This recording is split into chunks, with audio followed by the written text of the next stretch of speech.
io voglio dire poche cose. La principale è questa: secondo me su questa cosa della crisi raccontano un mucchio di balle, ma proprio un'enormità piuttosto consistente.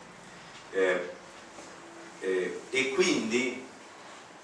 il fatto che le ripetono in continuazione, e le ripetono in continuazione a tutti i telegiornali e larga parte delle forze politiche, fa sì che anche delle cose che non sono dimostrate o che sono false, completamente false, vengano prese come vere perché lo dicono tutti. E la mia impressione è che questo sia tanto più forte per il fatto che nessuno ne capisce niente di economia e che loro fanno ben attenzione a farti capire qualcosa. E quindi adesso passatemi il termine, ma insomma nell'ignoranza generale, il fatto che venga ripetuto tutti i giorni su tutti i telegiornali la stessa cosa fa sì che alla fine l'atteggiamento sia, secondo me, mediamente quello che c'ha mia madre, che da un lato si arrabbia sulle singole cose che succedono e dall'altra però dice però di fronte a una crisi così bisognerà pur fare qualcosa, perché lo schema che loro propongono è lo schema della paura. Loro ti spaventano e poi ti dicono di fronte al baratro, di fronte al fallimento, di fronte a finire come la Grecia bisogna far così. E allora la gente dice ma vediamo, poi lo spread un po' scende, poi dopo 15 giorni lo spread ricomincia a salire, dice siamo di nuovo sull'orlo del disastro, bisogna segare le pensioni e nessuno discute se le casse dell'INPS sono piene o vuote, se è in attivo o in passivo, dice c'è il rischio del disastro, allora tagliamo le pensioni, lo spread riscende e dopo qualche settimana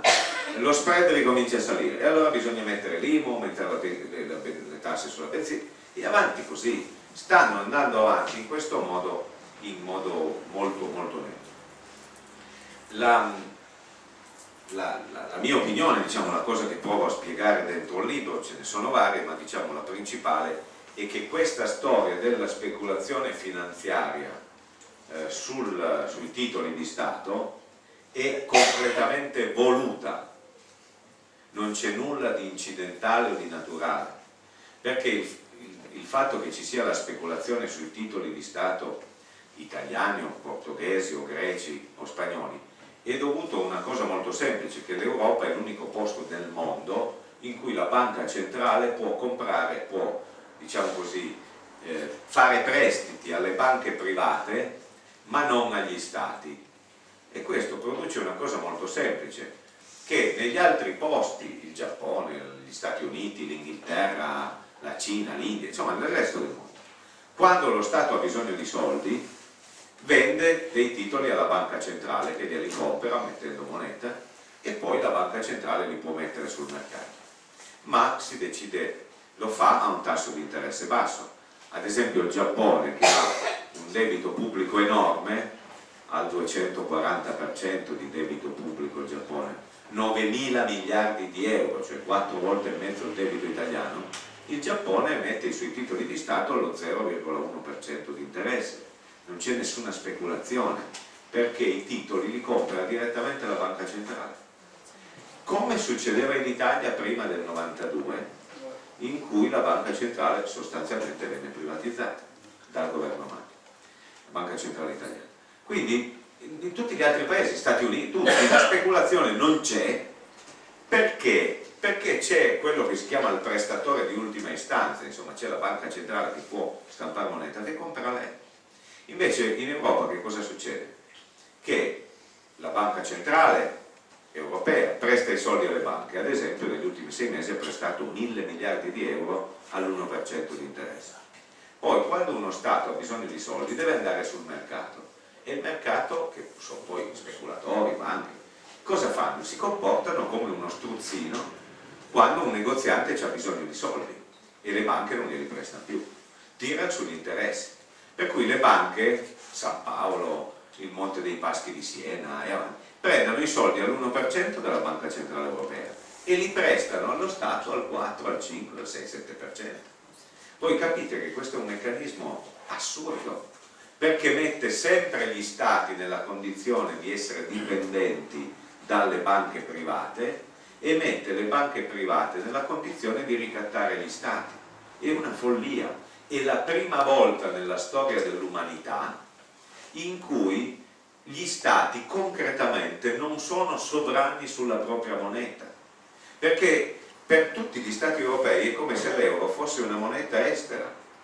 Cioè se noi usassimo i dollari invece dell'euro saremmo nella stessa condizione, cioè che non è la nostra moneta.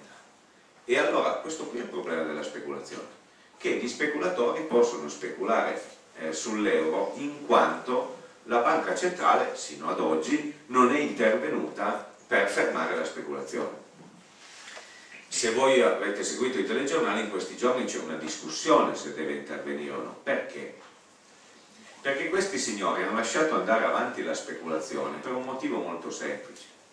che Monti non sarebbe mai riuscito a fare tutte le stangate che ha fatto, a aumentare di 7 anni l'età per andare in pensione, a mettere l'IMU sulla prima casa, a togliere l'articolo 18 e tutto il resto, se non ci fosse stato il ricatto della speculazione. Così come in Grecia non sarebbero mai riusciti a dimezzare gli stipendi e a licenziare 30.000 persone se non ci fosse stato il ricatto della speculazione. In Spagna non sarebbero riusciti a fare le massacrate che hanno fatto se non ci fosse, e avanti così. Cioè loro hanno lasciato correre la speculazione perché l'hanno usata come una paura, per costruire la paura e obbligare la gente ad accettare delle cose che altrimenti non avrebbe accettato. Dopodiché è evidente che loro devono riuscire a tenere sotto controllo la speculazione, perché se va troppo avanti non è che esce fuori la Grecia dall'euro, salta l'euro, salta per aria l'euro, e quindi adesso si stanno ponendo il problema di come la banca centrale possa intervenire ma mantenere il fiato sul collo dei singoli stati per continuare a tagliare, perché il loro disegno qual è? Adesso io la dico brutalmente, ma insomma è l'idea che l'Europa costi troppo perché ha stipendi abbastanza alti rispetto al resto del mondo, ha un buono stato sociale rispetto al resto del mondo, meglio degli Stati Uniti, della Cina, tutto, e che quindi il problema dell'Europa da un lato è di tagliare lo stato sociale, ridurre gli stipendi, aumentare la precarietà, cioè continuare la cosa che aveva cominciato in Italia Craxi col taglio dei 4 punti di contingenza, ridurre il costo del lavoro, l'idea è sempre quella, no? Ridurre il costo della produzione, da un lato. Dall'altra, loro si sono accorti che in questi 10 anni in cui c'è l'euro, c'è una tendenza tra i popoli europei a dire, visto che abbiamo tutti la stessa moneta, dovremmo avere tutti lo stesso stipendio. E noi stessi polemizzavamo dicendo, ma perché un metalmeccanico tedesco ha uno stipendio doppio di un metalmeccanico italiano? Dovremmo avere tutti lo stesso stipendio. Loro con questa operazione hanno ricostruito una gerarchia in Europa. Con questa cura non c'è più il rischio che uno in Grecia pensi di poter guadagnare quanto uno in Germania. Con questa cura alla fine in Germania guadagneranno 3.000 euro al mese e in Grecia 600. Cioè hanno ricostruito una gerarchia, una divisione tra i lavoratori, e hanno abbassato e stanno abbassando pesantemente, tagliando stato sociale, diritti e tutto il resto. Per questo io penso che l'attacco che c'è, essendo che è uguale in tutti, cioè è simile in tutti i paesi, i francesi,